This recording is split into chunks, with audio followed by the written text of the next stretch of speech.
What's the meaning of Black empowerment?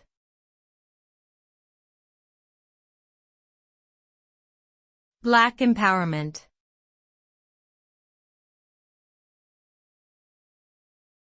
Black empowerment.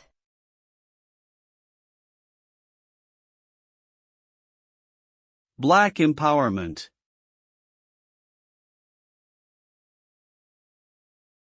Black empowerment.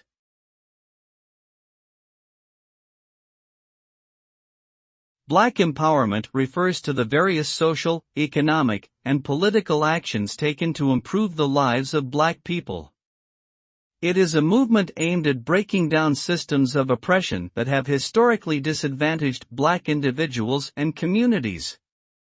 Empowerment can take on many different forms, including advocating for civil rights, creating opportunities for education and economic advancement, promoting representation in leadership positions, and celebrating Black culture and achievements. The ultimate goal of Black empowerment is to create an equitable society where everyone has the opportunity to thrive regardless of their race or ethnicity.